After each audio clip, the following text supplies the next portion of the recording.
Subscribe करें हमारे YouTube channel को और बेल आइकन को प्रेस करें हमारे लेटेस्ट वीडियोस को देखने के लिए।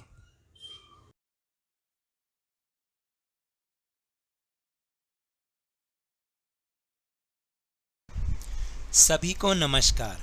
वर्कशीट शुरू करने से पहले आपके साथ एक सूचना को शेयर करना चाहता हूं कि मुझे ऐसा लगता है कि मेरी कई सारी वीडियोस की नोटिफिकेशन आप तक नहीं पहुंच पाती है, जिससे आप उस वीडियो को देखने से वंचित रह जाते हैं। तो कृपया एक काम आप कीजिएगा कि आप लवनीश सर की क्लास चैनल पर जाइए और वहाँ पर ये देखिएगा कि आपने जो नोटिफिकेशन की बेल आइकन है उसको सही ढंग से दबाया है या नहीं।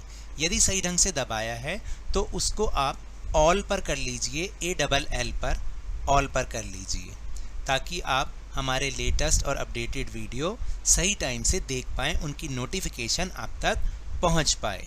अगर ऐसा नहीं होता तो कृपया आप थोड़ी थोड़ी देर में हमारे चैनल लवनीश सर की क्लास को देख लिया कीजिए, क्योंकि हम वहाँ पर थोड़ी थोड़ी देर में रोज़ के वीडियोस को अपडेट करते रहते हैं। तो इसलिए आप अगर वहाँ पर जाकर उसको देखेंगे तो आपको उससे बहुत ज़्यादा फ़ायदा मिलेगा और हमारी मेहनत भी ऐसे लगेगी कि हमने अपनी मेहनत जो की है वो सही दिशा में जा रही है। धन्यवाद। Hello and welcome to Lavneesh sir की क्लास।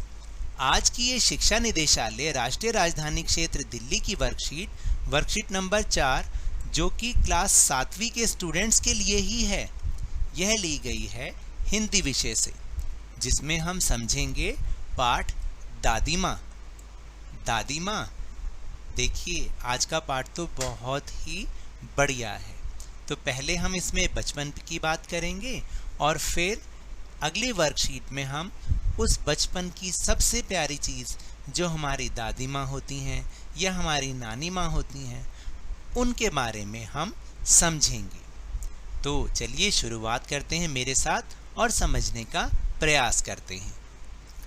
प्यारे बच्चों, इस बार जो हम पाठ पढ़ने जा रहे हैं ना, उसका नाम है दादी माँ। नाम से ही आप समझ गए होंगे कि लेखक अपनी दादी को याद करते हुए लिखते हैं, पर साथ ही साथ वे अपने बचपन को भी याद करते हुए उससे जुड़ी बहुत सारी बातें बताते हैं। तो आइए जानें लेखक क्या कहते हैं और इस आधार पर पूछे गए प्रश्नों के उत्तर हमें लिखने हैं। तो देखें कि लेखक क्या क्या बातें करते हैं। अपने अपने मौसम में अपने अपने मौसम की अपनी अपनी बातें होती हैं। आषाढ़ में आम और जामुन ना मिले चिंता नहीं, अगहन में चूड़ा और गुड़ ना मिले दुख नहीं, चैत के दिनों में लाई के साथ गुड़ की पट्टी ना मिले अफसोस नहीं, पर क्वार के दिनों में इस गंधपूर्ण झाग भरे जल में कूदना ना हो तो बड़ा बुरा मालूम होता है। मैं भीतर हुड़क रहा था, 2-1 दिन ही तो कूद सका था, नहा धोकर बीमार हो गया। हल्की बीमारी ना जाने क्यों मुझे अच्छी लगती है।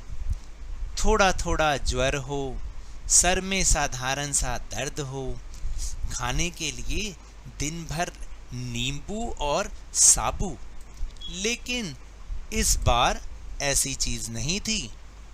ज्वर जो चढ़ा तो चढ़ता ही गया, रजाई पर रजाई, और उतरा भी तो रात 12 बजे के बाद।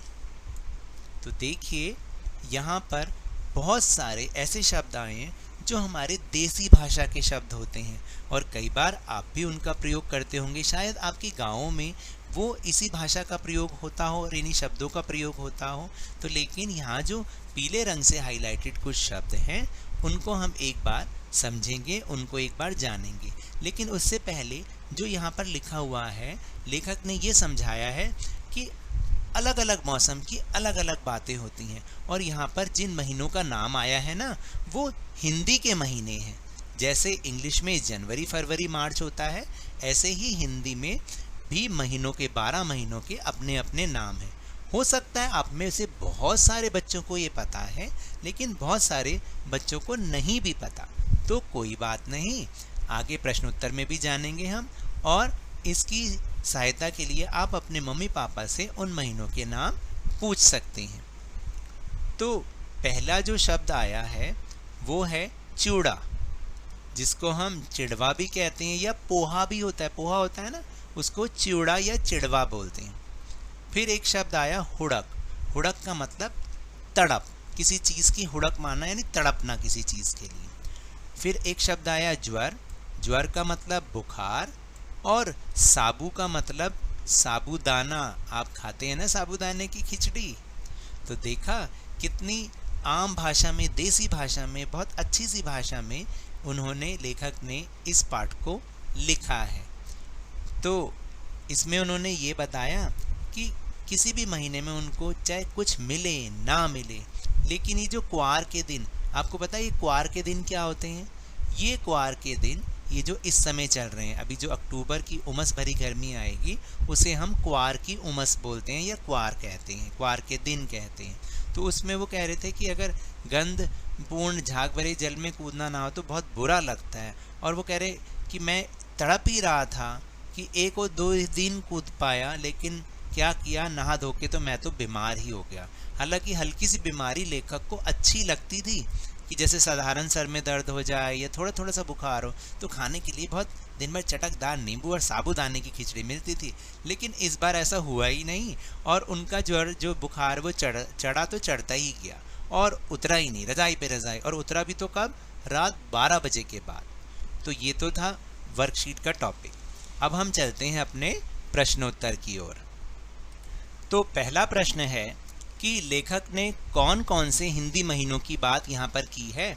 तो आप बड़ों से अपने पूछकर, अपने बड़े जो घर में हैं उनसे पूछकर सभी हिंदी महीनों के नाम लिखेंगे। तो लेखक ने देखिए यहाँ पर आषाढ़, अगहन, चैत और क्वार हिंदी महीनों की बात की है, यानी 4 जो हिंदी के माह हैं अपनी भाषा में उसकी बात की है। तो सभी जो हिंदी महीनों के नाम हैं वो मैंने यहाँ पर लिखे हैं। आप देखिए सभी हिंदी महीनों के नाम क्या क्या हैं। चैत्र, वैशाख, ज्येष्ठ, आषाढ़, श्रावण, भाद्रपद, अश्विन, कार्तिक, मार्गशीर्ष, पौष, माघ और फागुन या फाल्गुन। देखा आपने, ये हैं हमारे 12 हिंदी के महीनों के नाम जो कि हमें पता होने चाहिए। फिर दूसरा प्रश्न है, गद्यांश में आए कौन कौन से खाद्य पदार्थों के बारे में बताया गया है। कौन कौन से खाद्य पदार्थों के बारे में हमने बात की। तो कौन कौन से खाद्य पदार्थ थे? चिवड़ा, गुड़, गुड़ की पट्टी, जामुन, आम और साबूदाना की बात की गई है। फिर तीसरा प्रश्न है, लेखक बीमार कैसे हुआ और उसे कैसी बीमारी अच्छी लगती है। तो इसका उत्तर है, लेखक गंधपूर्ण झाग भरे जल में कूदने से बीमार पड़ गया था। लेखक को थोड़ा थोड़ा ज्वर और सर में साधारण दर्द जैसी बीमारी ही अच्छी लगती है। फिर इसके बाद है प्रश्न नंबर 4, इस बार लेखक का ज्वर कब उतरा था। इस बार लेखक का ज्वर जो है वो रात 12 बजे के बाद उतरा। और फिर आखिरी प्रश्न है, प्रश्न नंबर 5, यदि ज्वर हो जाए तो कैसा लगता है और आप ज्वर में क्या क्या खाते हैं लिखिए। तो इसका उत्तर है कि यदि मुझे ज्वर हो जाए तो बहुत ही बुरा लगता है और सारे शरीर में दर्द होता है। ज्वर होने पर मम्मी हमें अधिकतर खिचड़ी और दलिया ही खाने को देती है और दूध भी पिलाती है। तो देखा कितनी बढ़िया वर्कशीट थी ना ये। तो ये तो थी आज की वर्कशीट। अगर मेरे इस तरह समझाने से आपको थोड़ा सा भी समझ में आया हो तो इस चैनल को ज़्यादा से ज़्यादा सब्सक्राइब कीजिए, लाइक कीजिए और बहुत ज़्यादा शेयर कीजिए। और मेरे साथ इसी तरह वर्कशीट को पढ़ते रहिए, समझते रहिए, लेकिन ध्यान और मन और बहुत मेहनत से पढ़ते रहिए। धन्यवाद।